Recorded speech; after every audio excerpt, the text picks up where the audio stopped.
میری امت پر ایک ایسا وقت آئے گا جب وہ علماء سے آگے کے علماء کے قریب نہیں بیٹھے، علماء کے قریب نہیں بیٹھے. میرے والد نے فرمایا کہ اللہ ان کو 3 مصیبتوں میں گرفتار فرما لے گا. پہلی مصیبت یہ ہوگی کہ جو نے فرمایا کہ روزی سے برکت اٹھ جائے گی. دوسری مصیبت یہ ہوگی کہ ان پر ظالم حاکم مسلط کر دیا جائے گا. تیسری مصیبت یہ ہوگی کہ وہ دنیا سے جائے گا تو بے ایمان ہو کے جائے گا. زندہ باد زندہ باد ختم نبوت. گھر میں نہ قرآن پڑھا جائے گا، نہ حدیث پڑھی جائے گی، نہ حضور کی بات ہوگی، نہ علماء کے قریب جائیں گے، نہ علماء کی سنیں گے. جب علماء سے دور جائیں گے، قریب نہیں بیٹھیں گے، روزی میں برکت نہیں ہوگی. باپ اگر پیسہ کما کے لائے گا تو بیٹے کے ساتھ جھگڑا شروع ہو جائے گا، بیٹا کما کے لائے گا تو باپ کے ساتھ جھگڑا شروع ہو جائے گا. گھر میں پریشانی کھڑی ہو جائے گی، مصیبتیں کھڑی ہو جائیں گی. اور یہاں تک کہ آج کل کا ماحول میں نے یہ باتیں سنی ہیں اور دل دکھتا ہے کہ جب کوئی سفید داڑھی والا بابا مجھے ملے تو وہ میرے دل کے لیے لفظ بولتا ہے کہ میں بہت پریشان ہوں، عیسیٰ میں بہت پریشان ہوں. کیوں پریشان ہے؟ اولاد نہیں، اولاد ہے،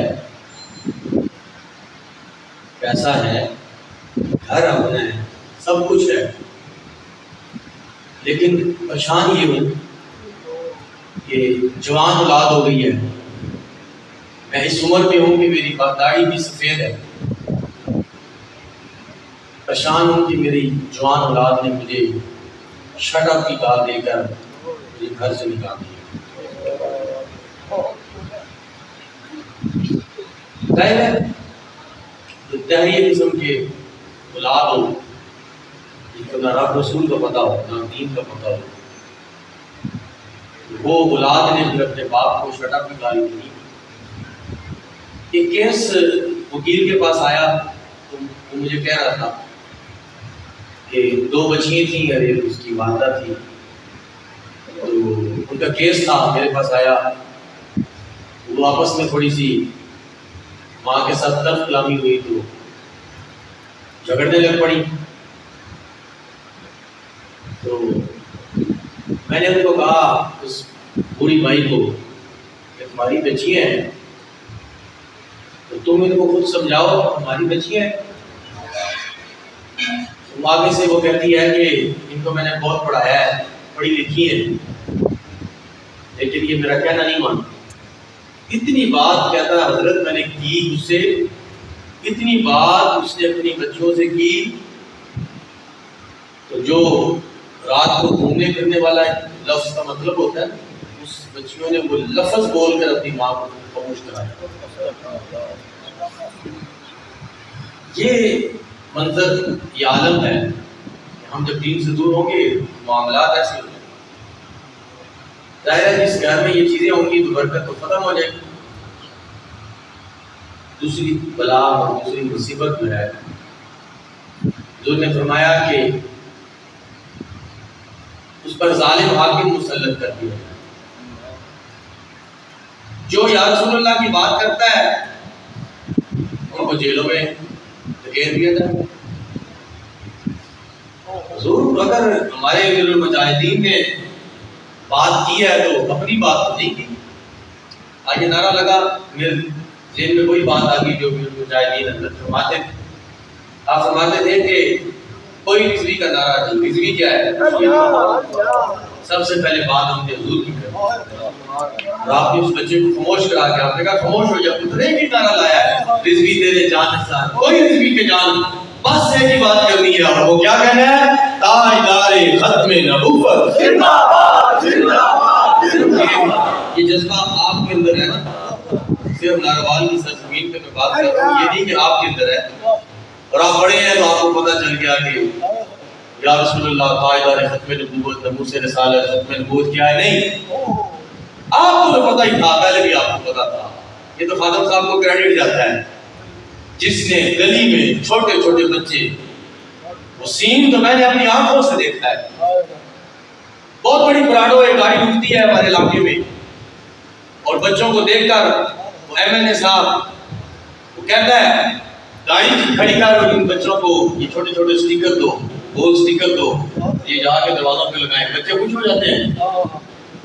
بچوں کو جب وہ پراڈو کھڑی ہوئی، گلی والے بچوں کو آواز دی، وہ بھاگتے آئے، جب ان کو سٹیکر دیا نا تو بچوں نے وہ سٹیکر ہاتھ میں پکڑے نا، بچے نے کہا کھلو جاؤ کھلو جاؤ، اے سٹیکر، دروازہ گاڑی کا وہ دستک دی، انہوں نے دروازے کو یوں کیا اور انہوں نے شیشہ نیچے کیا، اس نے کہا کیا بات ہے، اس نے کہا یہ آپ نے سٹیکر دیا، آپ نے سٹیکر یہ اپنے میں نے کہا کیوں سٹیکر لگاؤ جا کے، اس نے کہا آپ کو نہیں پتا ہم کون ہیں، میں نے کہا آپ کون ہیں، اس نے کہا ہم لبیک والے ہیں۔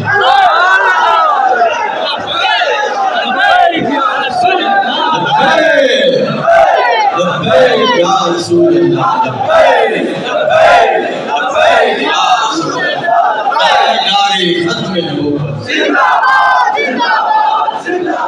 منظر دیکھ کے نا بچوں کا، اتنی بڑی پراڈو ہو رہا ہے، میں نے کہا گڈی ڈور ہے یہ سارے لبیک والے بچے چھوٹے چھوٹے یار، ان کے تو مجھے لگ رہا ہے کہ جوتے بھی نہیں تھے پاؤں، ان کا وہ جذبہ دیکھ کے نا میں نے یہ کہہ دیا نہیں ہم کیا، ہم تو چلے گئے دنیا سے، آنے والی کتنی نسلیں جب بھی حضور کی کوئی گستاخی اور حضور کی شان میں بکواس کرے گا، یہ ان کے لیے کافی ہے، وہ کھڑا ہو کے کہے گا بیٹھ جا اور اپنے زبان کو لگام دے، تجھے نہیں پتا ہم کون ہیں، ہم وہ ہیں جو کہتے ہیں تاجدار ختم نبوت، ہم وہ ہیں جو کہتے ہیں من سب نبی جان، کاٹ کے رکھ دیں، یہ تو نسلوں میں آگے چلتا جا رہا ہے، سبحان اللہ، چھوٹے چھوٹے بچے، اسی لیے تو بابا خادم یہ کہہ رہا تھا، بابا خادم نے یہ بات ہی کام کو کہی کہ یار میں نہ کیوں کہنا ہے، میں چھوٹا جا بچہ میری تقریر میں خود سامنے بھی لال ہوتا، خود سامنے بھی لال ہوتا، وہ ہاتھ چوک کے دو ہاتھ نہ این کہنے لگ پڑا لبیک لبیک لبیک یا رسول اللہ، لبیک لبیک یا رسول اللہ، لبیک، یہ اب ہم حضور کا نام لیتے ہیں، حضور کا نام لیتے ہیں، جیلوں میں ڈال چلے گیا، جیلوں میں ان سلاخوں کے ساتھ جو لبیک والے چمٹے رہے نا، آج بھی وہ سلاخیں یاد کریں۔ میں نے یہ منظر دیکھا نا تھانے میں، ہم جب گئے میں نے منظر دیکھا، حضرت رات کو نعتیں چل رہی، بیان چل رہا ہے، اور میں نے کہا ان کی زبانوں کو بھی پکڑو اور منہ کو سیدھو کہ من کہو تاجدار ختم نبوت، یہ تو ایسے حضور کے عاشق ہیں، یہ تو تھانوں میں بیٹھے ہوئے ہیں، حوالات میں بند ہیں، لیکن پھر بھی حضور کی نام پڑھ رہے ہیں اور حضور کا نام لے رہے ہیں اور نعرے لگائے جا رہے ہیں۔ وہ تو سنتری باہر کھڑا تھا، وہ کہتا ہے یار یہ جو لبیک والے آندے نے نا تھانے دی رونق بڑھ جائے، پھر جب اسی اتنے ماحول پیدا کیتا، ہر بندہ آتا تھا دیکھتا تھا، میں کھڑا ہو کے اس کو ملتا تھا، استقبال جناب حضور آپ پریشان نہیں ہیں، میں نے کہا کس بات کی پریشانی، اس بات کی پریشانی کہ حضور کا نام لیتے ہوئے ہم اندر چلے گئے ہیں، ہمیں کوئی پریشانی نہیں ہے۔ وہ بھائی بیٹھا اور اس سے پوچھو کہ پریشانی ہے کہ پہلے سے رونق بڑھ گئی ہے، وہ سلوک پیغام دینے سے یار وہ سیفی صاحب کو کہ لنگر ساٹھے رستے بھی بھیجیں پورا تھانا لنگر کھانا سی، میں کہا انہوں کو لبیک والے نے طرف لنگر آ رہا اسی اندر کر دے ہو، میں نے کہا تم جس کونے میں دیکھو یہ پریشان اور بزدل نہیں ہے، یہ حضور کے وہ عاشق ہے جو ایک مرتبہ کسی کو کہہ دے گستاخی کرنے والے اپنی زبان کو لگام دے، ہمارے پاس یہی نعرہ ہے اور یہی حدیث ہے، من سب نبی جان، ہم آج کے دنیا رکھتے ہیں، یہ جذبہ دیا ہے حضور۔ 4 گھنٹے جنازہ لیٹ ہوا ہے نا، میں نے کسی بابے کو نہیں دیکھا کہ کسی بابے نے کہا ہو کہ میاں صاحب میرا بلڈ پریشر چڑھ گیا ہے، کسی بابے کو میں نے نہیں دیکھا، بوڑھے کو کسی نے کہا کہ مجھے پیشاب آ گیا، شوگر تیز ہو گئی، کسی بندے کو میں نے نہیں دیکھا کہ اس مینار پاکستان کے گراؤنڈ میں بیٹھا ہوا وہ بندہ مجھے یہ کہے کہ مجھے بھوک لگی ہے، مجھے پیاس دی ہے. میں نے کہا کہ یار اس فضا میں کتنا سکون ہے, اس مرد کلندر کے جنازے کے انتظار میں یہ لوگ بیٹھے ہیں, کوئی پریشان نہیں ہے, ہر بندہ خوشی میں بیٹھا ہوا ہے اور پورا بھاگتا ہوا جنازے میں شامل ہو رہا ہے. اس سے پوچھا جائے کہ یار چھوڑو جنازے بڑے بڑے, اس جنازے کی تم کی فکر کرتے ہو؟ وہ کہتا ہے نہیں, جنازے میں شامل ہو جائیں, کیونکہ جنازہ اس کا ہے جو اپنی بات نہیں کرتا تھا, صرف اور صرف حضور کی بات کرتا تھا. خادم صاحب دنیا سے رخصت ہوئے, 4 گھنٹے جنازہ, 4 منٹ جنازہ لیٹ ہونا تو ایک سائڈ سے بات آ جاتی ہے, پیر صاحب جلدی کرو اور بھی کام کرتے ہیں. ہاں یہ لوگ آگے 4 گھنٹے جنازہ لیٹ ہوا. ہاں 4 منٹ لوگ نہیں لیٹ کرتے. میں نے بڑے جنازے پڑھائے تو حفظ آباد میں کسی جگہ پر کبھی کدھر 4 منٹ نہیں لیٹ ہوتے, جلدی کرو جلدی کرو جلدی کرو, بس بس جناب یہ بہت چاہنے والا تھا, اس کو ہم دفنا کے آتے ہیں, پٹی کے نیچے پھینک کے آتے ہیں, بس چاہنے والا بہت. ہاں جی 45 گھنٹے حضور. میں نے بڑے بڑے جنازے حضرت میں نے پڑھائے, لیکن میں نے چہرہ دیکھا ہے, ان لوگوں کا بھی چہرہ دیکھا ہے, کپڑا ہٹتا ہے, کفن ہٹتا ہے اور دیکھ کے افسوس ہوتا ہے. ایسے آکڑے پڑے ہوتے ہیں, ایسے یعنی کہ جاتے جاتے یہ لوگوں کو بتا کے جاتے ہیں میرا چہرہ دیکھو, نصیحت حاصل کرو. میں نے اپنا چہرہ بھی حضور کے پسندیدہ, میں نے شکل نہ رب کے نہ رسول کی پسندیدہ شکل بنائی, شکل بھی میں نے گھروں والی بنائی. آج میرا چہرہ اکڑا ہوا دیکھ کے نصیحت حاصل کرو. میں نے کہا ایک وہ چہرہ ہے اور ایک 45 گھنٹے وہ چہرے کی زیارت کرنے والے لوگ دنیا کے کونے کونے سے آئے ہوئے اس مرد کلندر کی زیارت کرتے ہوئے ہر بندہ یہ کہہ رہا تھا یار ہمیں تو ایسے لگ رہا ہے جیسے خادم صاحب آرام فرما. ایسے جناب بندہ سویا ہوا ہے مزے کے ساتھ. اسی لیے دوستو رب کو ہر روز کوئی ایسا دن نہیں ہے جس دن ہم نے رب کو صبح رب کو پریشان ناراض کرتے ہیں, رسول کو ناراض کرتے ہیں, اور پھر جناب اپنے معاملات ٹھیک کرنے کی کوشش کرتے ہیں. سارا دن اس معاملات کو ٹھیک کرتے ہیں, نمازوں کا تو تصور ہی نہیں ہے, اس معاملات کو ٹھیک کرتے ہیں. یہ سوالیہ نشان ہے اس کے اوپر جو یہ نعرہ لگاتا ہے غلامی رسول میں موت بھی قبول ہے. میں کہتا ہوں کہ موت بھی قبول کے بات کرتے ہو, کم از کم شیشے میں جا کے یہ دیکھو کہ یہ چہرہ حضور کو پسند ہے نہیں. 1 منٹ لگنا ہے, اس وقت تو تیاری بھی نہیں ہونی کہ تیاری کر سکیں. حضور یہ بات پڑھتے ہوئے بھی کافی دن لگ جاتے ہیں. اس وقت کیا کرو گے جب حضور کی زیارت کرنے کے لیے کفن تمہیں پہنا کر نیچے چھوڑ کے واپس آ کر سارے اپنے کاموں میں مصروف ہو جائیں گے, اور تم حضور کی زیارت کرو گے تو کیسا منظر ہوگا جب حضور کی تم زیارت کرو گے. خادم صاحب نے زیارت, اسی لیے خادم صاحب پڑھتے تھے شعر, جب روح میرے پیران میں خاکی سے نکلی وہ دل سے روا تھا وہ منظر ہوگا نا اس وقت. یہی خادم صاحب لال سمجھ جائیں گے. ہاں اسی لیے کم از کم اتنا تو کر کے جاؤ, شیشوں میں کھڑے ہو کے اپنا چہرہ دیکھو کہ یار یہ چہرہ رب کو پسند ہے. اگر رب نے مجھے 2 آنکھیں دی ہیں, اگر 3 آنکھیں ہوں, عقل کہتی ہے بہت زیادہ دکھتا ہوگا, بڑا بندہ جناب, یہ تو بہت اچھا بندہ ہے, بڑا یار یہ نیا بندہ ہے. میں کہتا ہوں قریب بھی کوئی نہیں بیٹھا, 3 آنکھوں والوں کے قریب بھی کوئی نہیں جائے گا, 1 آنکھ والے کے قریب بھی کوئی نہیں بیٹھے گا. اللہ نے بڑا خوبصورت جوڑا ہے, فی ای صورت ما شاء رکبک یا ایھا الانسان ما غرک بربک الکریم. ہم اپنے دوستوں کے چکروں میں ہیں, ہم لوگوں کے چکروں میں ہیں, اس بات کو بھی سمجھ نہیں ہے جو خوشی میں رب کو بھول جاتا ہے اور غمی میں یا اللہ اس کے گناہ معاف فرما, اس کے گناہ معاف فرما. دوستو یہ دوسری بات میں نے آپ کے سامنے کہ ظالم حاکم مسلط کر دیا جائے گا. اس لیے تو ہمارے بھائیوں کے کھوپڑیوں کے ساتھ لوگوں نے فٹ بال بنا کر کھیلا, ہمارے برما میں بچیوں کے کلیجوں کو, جسموں کو, اعضاء کو کاٹ کر پھینک دیا گیا, لیکن کسی نے بات نہیں اٹھائی. کباب بنا کے لوگوں نے جلا دیے, ہاتھ باندھ کے جناب انہوں نے آگ میں پھینک دیا.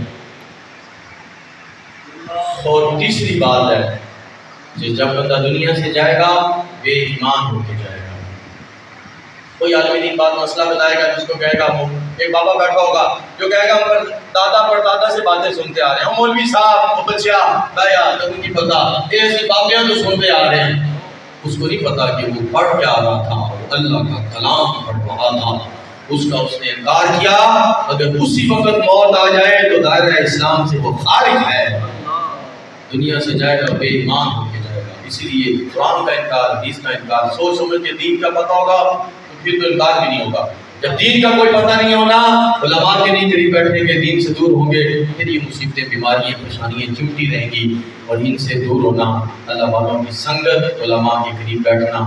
اللہ تعالیٰ حضور علیہ وسلم نے فرمایا، عالم دین کی شان، حضور نے فرمایا کہ یہ جس قبرستان سے بعمل عالم دین گزر جاتا ہے، 40 دن تک اللہ قبرستان سے عذاب کو ہٹا لیتا ہے۔ جس گھر میں بچہ عالم دین ہوگا، قال قال رسول اللہ کی بات کہے گا، قرآن پڑھے گا، حدیث پڑھے گا، لوگوں کو سمجھائے گا، دین پر پھیلائے گا، اور مسجد بنا کر لوگوں کو بٹھا کے مجمع کرے گا، مجلس محفل کرے گا اور ذکر کرے گا، یہ وہ ذکر ہے۔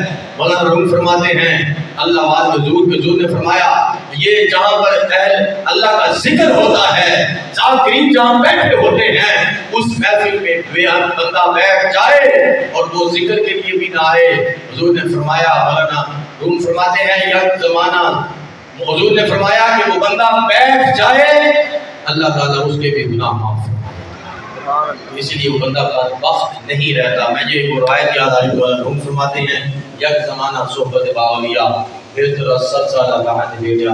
اس لیے ہمیں اللہ کا شکر ہے کہ ہمیں نسبت ملی ہمارے سر پر۔ ہمیں لوگ سوال کرتے ہیں، یونیورسٹی میں ایک دن کھڑا تھا، مجھے ایک بندہ کہتا میاں صاحب یہ آپ کے سر پہ جو دستار پہنی ہوتی ہے، یونیورسٹی میں بھی آپ دستار پہن کے یونیورسٹی میں بھی دستار پہن کے آتے ہیں، تو کبھی دستار اتار کیا کریں، ایسے ہی آ جائے گا، ٹوپی ٹوپی پہن کے آ جائے گا۔ میں نے کہا تمہیں حدیث کا پتہ ہوتا تو تم کبھی بھی مجھ سے بات نہ کرتے۔ وہ کیا بات ہے؟ میں نے کہا حضور نے فرمایا یہ مرد کی جو ہے یہ تاج جو ہے یہ زینت ہے، خوبصورتی ہے، جب یہ مرد اپنے سر پہ رکھتا ہے اس کی شان بڑھ جاتی ہے۔ میں نے کہا تمہیں خوبصورت لگتا ہے کہ نہیں؟ صحیح بتا رہا ہے، میرے پیارے ہیں۔ میں نے کہا پھر اتار دیں گا؟ نہیں، میں نے ویسے ہی کہا کہ اتار۔ میں نے کہا نہیں، ہمیں بوجھ نہیں لگتا، ہمیں یہ اتری ہو نا، ماما اترا ہو پھر ہمیں بوجھ لگتا ہے، یہ سر پہ ہو تو پھر ہمیں بوجھ نہیں لگتا۔ دوستو ہر پلیٹ فارم پہ ایسے جائیں، وہ میں آپ کو بس بات پہ آخری یہ کرتا ہوں، میں عمان سے آ رہا تھا تو ایک لمبی لائن میں ایک سکھ کھڑا تھا، میں نے پیر افضال شاہ صاحب کو کہا حضور اس میں تو بندہ آپ کو نمایاں نظر آ رہا ہے، کہتے وہ سکھ ہے۔ میں نے کہا دیکھ لیں، کسی پلیٹ فارم پہ چلے جائیں، کہیں چلے جائیں، سکھ نے اپنی گروہ کی نشانی نہیں اتارنی، سر سے پہچانا جاتا ہے مسلمان وہ ہے۔ سلیب کو اچھا لگتا ہے، گلے میں لٹکایا ہوتا ہے، وہ سلیب ہر پلیٹ فارم پہ آتے، وہ بندیا جنابیان کو نے ماتھے پہ لگائی ہوئی، کوئی اچھی لگتی ہے۔ حضور کو پسندیدہ تاج یہ رکھنا مسلمان کے لیے مشکل ہے، یہ اس والی نشان ہے کہ حضور کی امتی ہیں۔ حضور کو تشریف لائے دنیا میں، تب بھی حضور نے فرمایا یا اللہ میری امت کو بخش دے۔ جب لہر نے اتارا تب بھی حضور کے جو ہونٹ جنبش میں تھے، اس صحابہ نے آواز سنی، حضور نے یہی فرمایا رب بھی امتی، اے اللہ میری امت کو بخش دے۔ حضور تشریف لائے تب بھی یہی فرمائے، چلے جائیں تو ظاہر تب بھی یہ چل بات فرمائیں۔ تو ہم امتی ہو کہ ہم نے حضور کے لیے کیا کیا؟ یہی کہیں گے غلامی رسول کے نام موت بھی قبول ہے، کام کیا نہیں حضور کے لیے تو موت بھی قبول ہے۔ اس لیے خالد صاحب فرماتے تھے ان لوگوں کو حدیثوں کا میں نے کیا بتانا، ان کو کیا پتہ دین کا حدیثوں کا۔ ہاں اللہ تعالیٰ اس سلسلے کو اور اس مشن کو حضرت اللہ شاہ صاحب نے بڑی خوبصورت انداز میں گفتگو فرمائی ہے، اور قبلہ کتاب کا بھی جذبہ طاہر صاحب بھی اپنے جناب ہر مولا ہیں، ہر بندے ہاں، اور اسی لیے یہ دونوں چیزیں جو ہیں الحمدللہ ہم کسی پلیٹ فارم پہ جائیں تو کہیں بھی آپ کو دیکھ رہے ہیں، خادم صاحب آپ تشریف دی تھوڑے سے عرصے میں اور جناب ایسا بنا دیا ماحول، ایسا بنا دیا کسی نہ کس جگہ پہ بھی پتہ چلا جائے، صرف یہی لفظ بول رہے ہیں نا تاج ختم نبوت، پتہ لگ جاتا ہے نا کیڑی پارٹی کا وہ لتا میں ٹانگیں بھی کانپنے لگتی ہیں،